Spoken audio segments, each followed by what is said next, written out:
Welcome to your favorite comic book channel, Cartoonist, Kayfabe. My name is Ed Piscor. And I'm Brian Moss. It is Brian Moss's first time visiting Eides Comic Shop, Pittsburgh's oldest comic book shop in town. But first, gotta let you guys know about the Cartoonist Kayfabe Patreon. King Kayfabers on the Patreon completely mitigate the kayfabe effect by getting all the videos before anybody else. In a video like this, where we unveil our hauls from when we bought a bunch of stuff, could make comics very enticing on the aftermarket. Without further ado, let's just jump right into some stuff, man. So we're going to take a look at, this is the Brian Moss haul from our little Eides round, man. And off the bat, we're looking at the 2 Frank Turan issues of Punisher that he drew. We do have a video on the Cartoonist Kayfabe channel with David Cho where we broke these down. I hit up Dave, yo man, what kind of comics would you like to look through, man? He's like, do you know about the Frank Turan Punishers? I was like, motherfucker, do I know about the Frank Turan Punishers? I bought this one at Kmart when it came out. What do you call these, the big jeans? Yeah, they got the hip-hop pants. So, like, in Columbus, I came across this comic at an antique shop, and they were obviously beat-up copies. So to score these yesterday in this nice condition in... Pretty cheap, right? Dude, $3 each. That's a dream come true. Because, like, the kayfabe effect hit. Yeah. Those things hit, like, $30. I'm like, oh, man, I wanted to replace my copies. Our generation knows about these. Yeah. You know, so like, these always kind of were sought after. And, you know, when David Cho says, do you know about that? And I go, yes, I do. And then Jimmy has them also. Right. And then you hit me up and you were like, oh, man, I thought me and Jeff were the only people that knew about this one. Right, one, exactly. Because it's esoteric. It's deep in the run. It's more towards the end of Punisher. You know, Punisher is almost toast, and it's just 2 maniacal, beautiful issues of comics. Like I said, we went deep. Yeah, I don't think the editors were paying attention by this point, and he just kind of got to do whatever he wanted, you know? It was on its last legs. Yeah. And then Turan did a number of covers, maybe for like the next year. Which I wasn't too familiar with these covers, so this was like even a surprise in itself because like, I don't know about you guys, but I just take comics and paste them to my wall sometimes if it's just the cover, because if you notice the insides are terrible. Like, sorry artists, but like this dog shit 90s art. So just to have this cover, it's almost like, just rip it off, right? Right, that's a critical drawing. Yeah, that works, right? You know what it is, man? Like Rudy Nabriz is coming in with the inks and he's adding some humanity to this shit. Yeah. So this one, man, Batman issue 188. Yeah, so if you guys, I'm not even sure if this is I'm assuming this is Silver Age. Sure, Silver of course. Age, you know, that has all the 12 issues, yeah, of course. Now the thing is, it's like, I don't know about you guys, but it's like I love this stuff still. Yeah. It's not collected. They have the Golden Age stuff that they're reprinting now with the new covers and everything, but as collections. But I still get these because I cannot find solid collections of Silver Age Batman. And obviously they're expensive sometimes, but you can find a good deal, or I'll just pick up one every now and then that has a great cover. And that's a great cover. Totally. The villain is a Ticonderoga pencil that in a suit. Yeah, pinstripe suit. Radioactive Man number 136. Bat and Lash on the writing duties here. Dan DeCarlo doing pencils. Bob Smith on inks. Man, that's pretty wild stuff. Seeing Uncle Dan, who is ubiquitous amongst Archie aficionados. Right. Drawn in the Simpson style. It works. Bat and Lash was the writer of A Punisher Meets Archie, which is a video that we did on the channel. So he's got that knack for humor stuff. Yeah, it's one of my favorite issues. Not this guy's the Punisher and Archie, but this. So it's kind of funny. I don't ever see these like highly detailed like books that are like, you fall below the splat and all those kind of guys. So it's interesting to actually like find these because they're so experimental in doing weird shit, even like this. Oh man, the War Child era. See, that's my man Chap Yap. Yeah, Chap Yap. Just pay homage to Chap Yap. Yeah, always. Yeah, that's some wild stuff, dude. Yeah. And then you some more dog shit.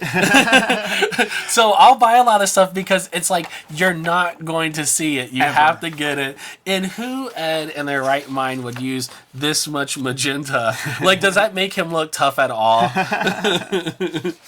Yeah, pretty ballsy color combo, man. Like Joe Chiodo from Wildstorm would blend that into his palette, and you know, when I see magenta in these kind of comics, like it makes me think of Joe's influence. Yeah. But you know, this is a guy. He's not quite there. Yeah. Not quite there. Definitely influenced by that '90s image aesthetic, but doesn't quite have the chops. Yeah. These are fun when you find them. Yeah, those are always fun. I just get the singles just because I think that series is pretty dense. Yeah. So it's just kind of like, you know, always checking with Eddie Campbell, see what's fresh, because he always just keeps it loose. So, you know, it's cool to see what he's working on.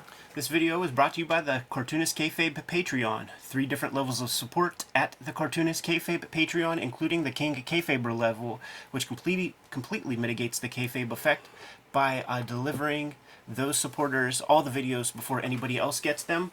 Ultimately, our videos are brought to you by the books that we make. Brian Moss, co-host on this episode, has Outer Heaven 1 out, working on issue number 2, and these books are available at his Etsy store by way of his Instagram. This is his contact information right here. If you're interested in getting your hands on Outer Heaven, make sure you hit him up. Shouts to everybody who bought the first couple print runs. I think it's now in its 3rd printing.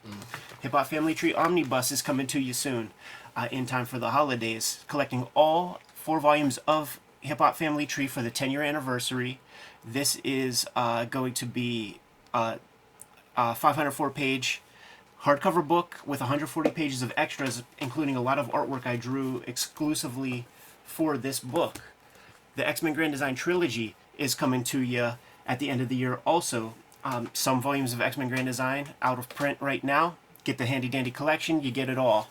Red Room Crypto Killers 1 and 2 are out right now as of this recording. It is the last season of Red Room Comics. 2 trade paperbacks of that are out there in the wild. Jimmy has Street Angel Princess of Poverty forthcoming. It is a companion piece to Street Angel Deadliest Girl Alive, and if you have both volumes, you have all of Jimmy's Street Angel content to date. And True Crime Funnies has sold out for Jimmy, but he is rushing to press a new print run for this fall. But you could read the entire True Crime Funnies at Jimmy's Patreon. He is also the author of Hulk Grand Design and the artist behind Plain Jane's. Now that we're done paying the bills, let's get back to the video. I put this one in your hand. Man. Yeah, totally. Mr. X number 3, created by Mario, Gilbert, and Jaime. Pretty much drawn by Jaime, which is...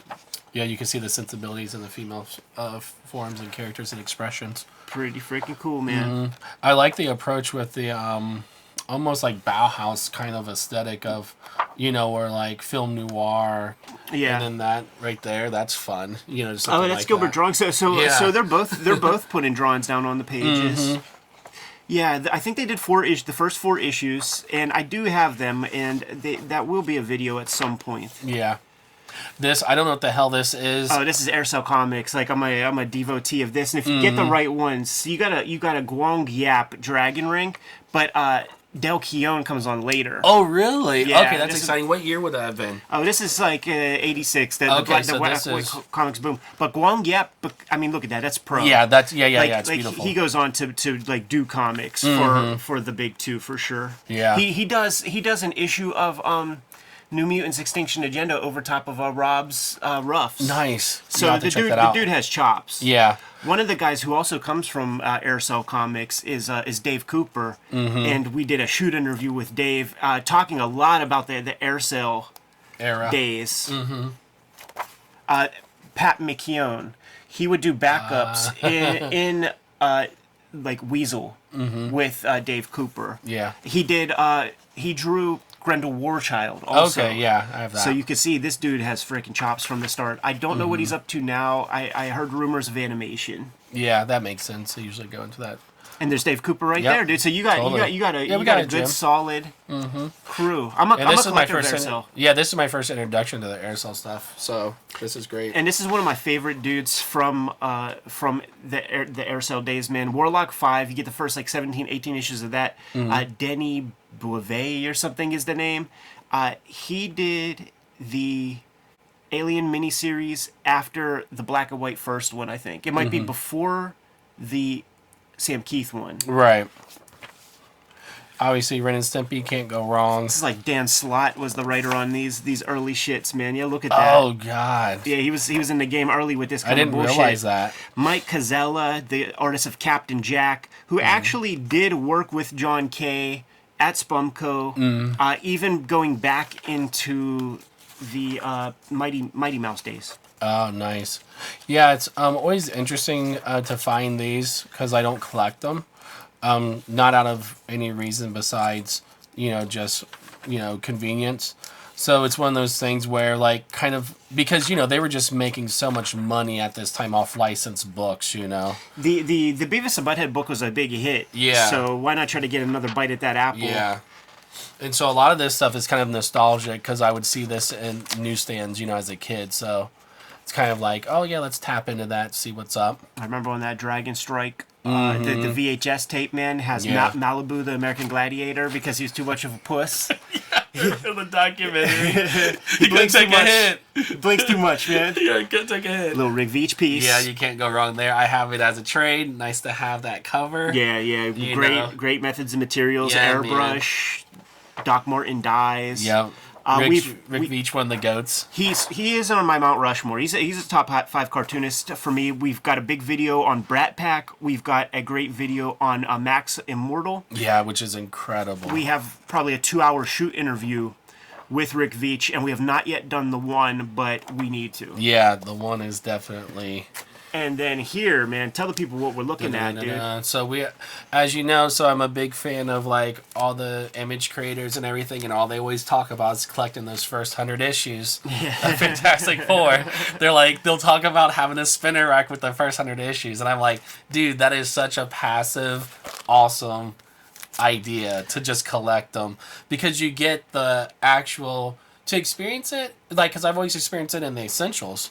So to actually get those ads, get the wear and tear, and at that price from Eides, you can't go wrong. Yeah. So snatch them up quickly. All we need is reader copies. Yeah. We ain't bougie over slabbers. here. Right. Yeah. Oh God, never. 48, 62, Blastar.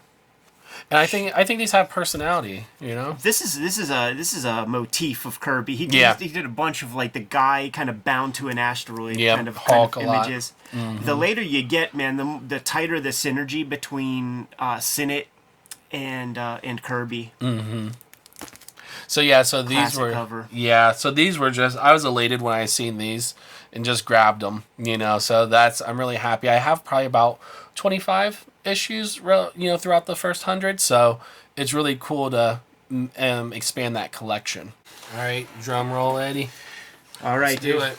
See what we got. So you can grab your stack. Yeah. So next, what we're checking out is Ed's stack. Yes, and you go to Eides, you go to the basement, you go underneath the stairs, and you can often find very cool comics in their cheapo stacks, been beat up copies. Mm-hmm. On the back, you take a look. 60 cents. It's always written in pencil. Mm-hmm.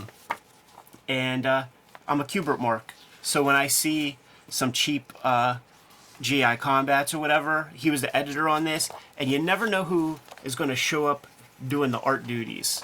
So this is Glansman up front, but you might have some like Russ Heath in the back there. Nice. Joe will show up every now and then. Mm-hmm. And then you do get some weird stuff, man. This dude, Rick Estrada, not a big fan of his artwork. It's very, very crude, very, very rough. But one of the things that's noteworthy is he's ambidextrous.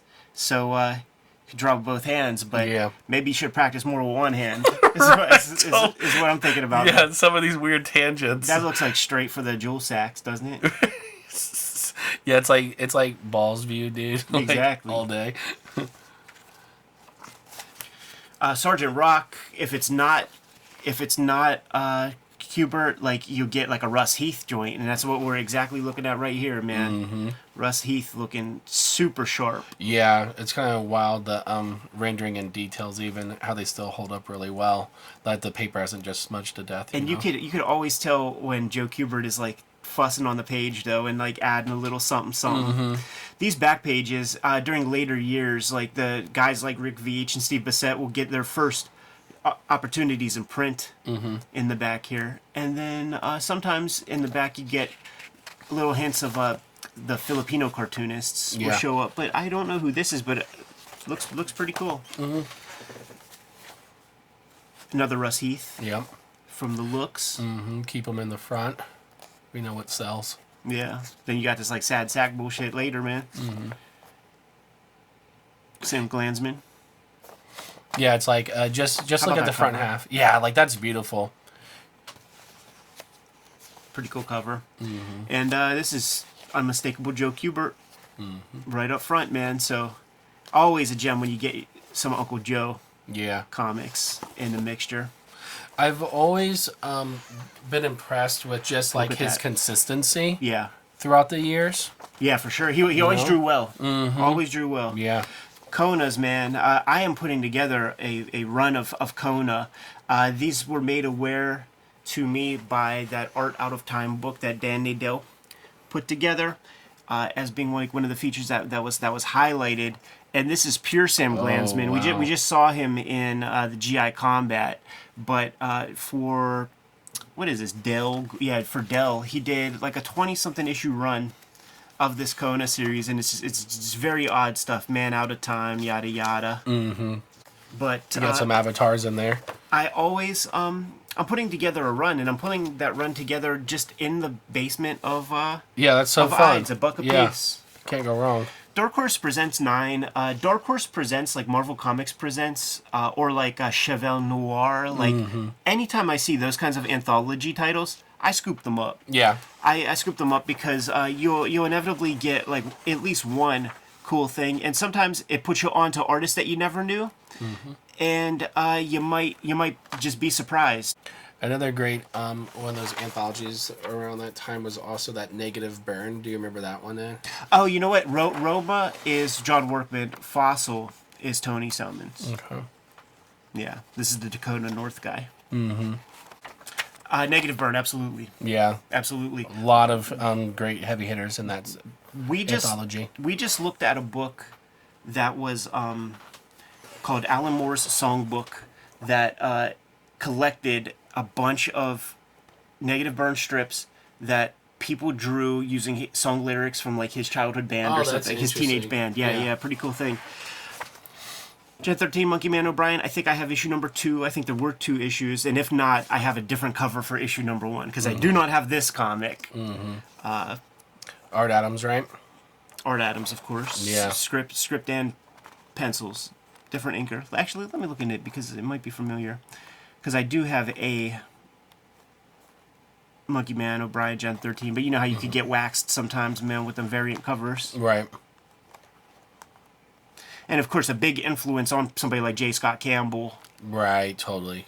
So it makes sense for him to kind of show up here, get a real good payday. I scoop up those early Ninja High Schools. Earlier the better. Yeah. This is kind of a color special. Oh, that's interesting. Yeah, I never tapped into these, so You early stuff's great. The Amira manga is an interest of mine for sure, and there are a couple people who did it super well. Like Ben Dunn, when he was really cooking and like really putting in effort, did real good. And then you have people like Reggie Byers, who did Shuriken, had his own publishing house called Victory. This one's called Shrike, and I don't know too much about that. Inked by Keith Andrews, but drawn, I believe, by Byers. It has the Byers stink on it a bit. Kind of big eyes. You know, James O'Barr, all these guys, they were kind of like looking at the exact same kind of manga at that point, which would have been not much. It would have been like stuff that Eclipse put out. Yeah. Ultraman Taiga, issue 7. I don't have all of these by any stretch, but Tony Wong was a publisher of Jade Man Comics, that giant comic book company. You see a lot of Jade Mans. And we did a video of some like late period Jade Man, and Jimmy brought over these Ultramans and Image comics that he drew and things, and these are really impressive. What year was this at? Yeah, let's see. Because it's like 2004. Okay. This dude was in like Chinese prison for years. Put together well over 100 issues of Jade Man comics. Kind of innovated a lot of coloring aesthetic that was done in comics. Mm-hmm. So cool to see. I'll grab these whenever I come across them. Same deal. Another Dark Horse Presents with a Ron Randall Trekker in there, Argosy, and a Monty Sheldon story. I don't know much about that, but like. That's great. Yeah, this is. You just grab them. Yeah. Just grab them, man. Ron Randall using duotone. Yeah, that's beautiful. And but by the space of the lines, I could tell that he probably drew these pages kind of small. Mm-hmm. Another solid issue, pretty experimental story. Put that one in the back. Mm-hmm. This is a cool one, man. This is not the first appearance of the Mask, but it's an early appearance of the Mask when it was still MASQUE. I had no clue about this, Ed. Yeah, it's actually blowing my mind right now. Yeah, Dark Horse Presents 14 is the issue, and this is a heavy hitter, dude. This is Paul Chadwick doing a concrete story. Mark Badger's doing a story and art on Mask, and then there's a Mr. Monster story in the back there. Nice. Chadwick, bad motherfucker, man. Yeah. Several videos on Chadwick on the channel. Yeah, he was like one of those Dark Horse dudes super early that I like, felt like I was like getting something special when I would pick up his books. That is insane. Before Doug Monk got on the gimmick. That is insane. Learn something new every day right. on the Kayfabe channel, my dude. It's funny, they should actually do like a riff on that. Well, they probably have before to like bring back in the old versus the new one. Something like you that. Just gave them an idea, man. Right, they owe me a little bit of scratch. Pay Brian to do it. Right.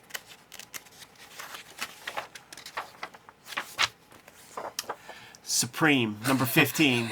Oh, God. This is very important. Yep, lay it on us. Because I was going through some Supremes digitally, man, and I come across this artist, Petty, who like has been lost to the ages, but he's one of those McFarlane clones that is supremely fun to look at. Yeah. It's so weird. It's super weird. And I was thinking about these last night, and it's like he's really into like the human faces that McFarlane draws. Yeah. Like usually people are into the monsters, but he's like really into like getting this correct for some reason, right. It's a very odd tangent. Like he repeats it over and over. Those hairs, the compositions of the pages. Yeah. He did not do enough books to really be memorable. But he could have been, the splat of the organization. Now we realize why you don't put the gimmicks in the damn draws, man, because that is just like... Dude, it's huge. All lines pointing towards the sack piece. I'm like, man, you trying to make me feel uncomfortable, bro? Yeah, some of the stuff is really weird. It's interesting because you could tell he picked up on the more cartoony side of McFarlane. Right. Versus the rendered, parts of it. Yeah, I do wonder what else this Petty guy did. Did he get out of comics pretty quick? Did he end up drawing those toy comics? Is it just a kayfabe name for John Cleary or one of those other Boof and the Bruise crew type guys? Yeah. Yeah, what a great find, Ed. Yeah, weird one, man. Trespassers, man. This is Ohio comics, specifically Cleveland, man. Okay. Joe Zabel, Gary Dumb, two collaborators who worked with Harvey Picar in collaboration lots of times. They're in Cleveland Heights. Nice. They published this stuff. They published a lot. There were several Trespassers books. This is issue number 5. They would always give you more bang for your buck. Had a little bit of Charles Burns feel in there. Yeah, kind of. I unapologetically love their comics. They're so readable. They're so cool. Yeah, it's very professional. I actually really impressed by these. Yeah, but it's no fuss, no muss. It is not about flash whatsoever. Yeah, you get that mid view always. Yeah. Yeah, you could, as long as it's legible, man. I do not knock it too much. Yeah, but they discipline certainly no is flash. important. Yeah. And then issue of comic scene from the first round. I think there was maybe 11 issues of the first round, and then a couple dozen issues of the next. Me and Jimmy recently did a Comics Journal issue number 37. We're going to do those chronologically for a while, but I like the idea of going through with comic scenes, Amazing Heroes, like comics interviews, those kinds of mags. Yeah, totally. And then had to scoop this one up, man, because like this one, this is a legendary comic. This is Walt Simonson doing a Star Wars comic, with this like new NPC character that has black hair with like white streaks and a big gun and a scar on his eye. Sounds like something. And he's very Terminator like. And which probably speaks to that era. But you got your pretty standard fare. Like, look at this, dude. I think this is in between Empire and Jedi when they do those adaptations. And then when they were just continuing to do the damn comics, like, this is what the Marvel guys create as a species of Star Wars. Captain Thunder Bunny or whatever. Yeah, I remember Howard Chaykin talking about that. He was like, because he didn't have much of the source material. Right. Yeah, had to like sketch. Yeah. Stuff that he was like seeing on the screen or something. Yeah. Ended up becoming Bucky O'Hare. And then, of course, the great reveal of our scarred eyeball guy when he rips off his face to show his homage to like a Terminator, but potentially very influential comic to some, man. There it is. It's the Eides Hall, dude. Stop by the Pittsburgh comic shops if you're ever in town. We got a bunch of good ones. Eides, Copacetic Comics, Phantom of the Attic, all great shops that we have been going to for years and years and years. And I was surprised that you never went to Eides before. I'm glad we remedied that, and we did not have very much time because it was Sunday. Closes at 5. You guys came into town around 3-ish. We had a good hour and a half to put in that effort and dig around. But there is lots of good stuff. There's lots of good chaos. They always get a lot of new things in. So the back issues, like they replenish pretty regularly. Without further ado, let's get the show on the road. Kayfabers, like, follow, subscribe to the YouTube channel, hit the bell so that we can notify you when new videos are available. Cartoonist Kayfabe Patreon is where the King Kayfabers mitigate the Kayfabe effect by getting all of our videos before anybody else. Brian Moss is Outer Heaven #1. This is where you can order it. Go to Strange Things Moss at Instagram. He has links to his Etsy store where he is selling these things. It is in his 3rd printing now, thanks to the Cartoonist Kayfabe audience. And I hear tell that the dude is working on some other things. Yes, sir. That will be available sooner than later. Hip Hop Family Tree Omnibus coming to you at the end of this year, collecting all 4 volumes of Hip Hop Family Tree, celebrating the 10-year anniversary of Hip Hop Family Tree, 50th anniversary of hip hop culture. Scoop up that book, 140 pages of new material in there. X-Men Grand Design Trilogy is coming to you. There's a volume or 2 of that out of print as we speak, but this trade paperback is where you're going to be able to get all those stories in one handy dandy volume. All of my X-Men comics. The stuff I'm putting out these days now, brand new. Red Room. Crypto Killers, the last season of Red Room Comics. As of this recording, two issues are out there. By the time you see this video, there are 3 issues out there. Murder on the Dark Web for Fun and Profit is the name of the game. Each issue completely self-contained. You see an issue, scoop it up, give it a shot. And if you like it, grab another. Jimmy has True Crime Funnies. He printed up a bunch of these comics. You bought them all. So now you have to read it on his Patreon until that reprint comes out, and we will let you know whenever those comics are available again in a tangible fashion. Make sure you check that out at Jimmy's Patreon. And Street Angel Princess of Poverty is coming to you towards the end of the year, collecting all of his Street Angel comics that are not in Street Angel Deadliest Girl Alive. Great companion piece to that book. You have both books. You have all of Jimmy's Street Angel content to date. We have newsletters. We have merchandise at the links in the description below. All those ways are viable ways to support the Cartoonist Kayfabe channel. Brian, please give the people out there the marching orders so that we can be on our way. Totally. Read more comics.